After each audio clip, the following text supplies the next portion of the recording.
Yes, কিভাবে দলকে জেতাতে হয় দেখালেন সাইফুদ্দিন। হতাশ স্টার্লিং, টান টান উত্তেজনায় বাংলাদেশের জয়।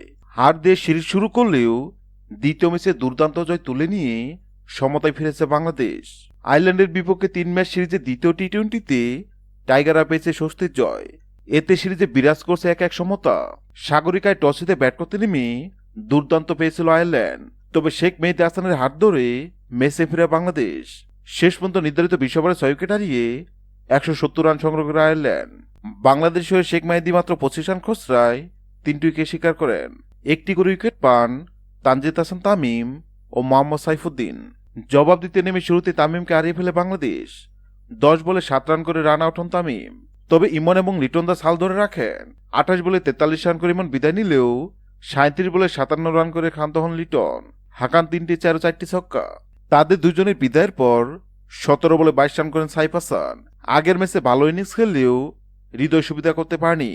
9 বলে 6 রান করে তিনি বিদায় নিলে কিছুটা চাপে পড়ে বাংলাদেশ। 7 বলে 5 রান করে বিদায় নেন নুরুল হাসান সোহানও, তবে মোহাম্মদ সাইফুদ্দিন ক্রিজে এসে চাপ দূর করেন। তার কেমিওতে জয়স্বপ্ন ধূলিসাৎ হয় সফরকারী দলের। 7 বলে 17 রান করে অপরাজিত থাকেন সাইফুদ্দিন।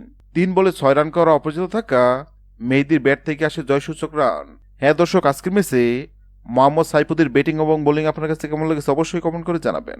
ভিডিওটি ভালো লাগলে লাইক দিবেন এবং সাবস্ক্রাইব করে আমাদের চ্যানেলের সঙ্গে থাকবেন।